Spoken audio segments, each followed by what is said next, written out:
उद्धव ठाकरे आणि राज ठाकरे एकत्र आलेले आहेत. अनेक वर्षानंतर एकत्र आलेले आहेत आणि ते एकत्र येण्याचं कारण अर्थातच निवडणुका आहेत.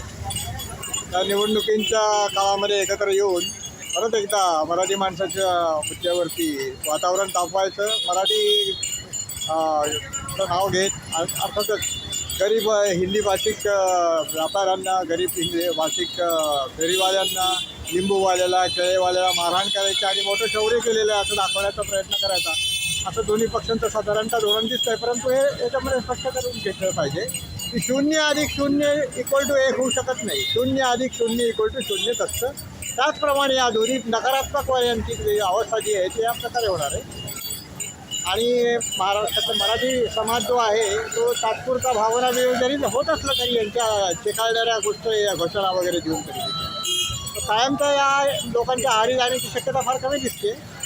कारण आत्तापर्यंत सातत्याने नकारात्मक राजकारण दोन्ही पक्षांनी केलेलं आहे आणि मराठी माणसांना संधी देण्याच्या ऐवजी त्यांनी 25 वर्षांमध्ये जे गब्बर गुजराती कंत्राटदार जवळ बाळगले, सगळे कंत्राटदारांची याद्या ज्या काढलेल्या त्यांच्यामध्ये 25 पैकी 24 लोक गुजराती आणि मारवाडी दिसत आहेत. त्याच्यामध्ये कोणीही मराठी माणूस नाही आहे.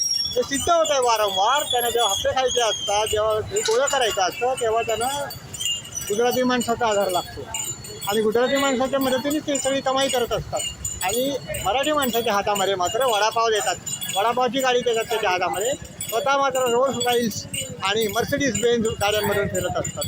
हे त्याचं नाटक जे आहे त्यांचं ते भारतीय जनता पक्षाने आणि शिंदे सेनेने आक्रमकपणे लोकांसमोर आणलं पाहिजे की 25 वर्षापूर्वी तुम्ही 25 वर्षाची पापं केलेली आहेत, त्याचा धडा आणि जाब त्यांना विचारला पाहिजे.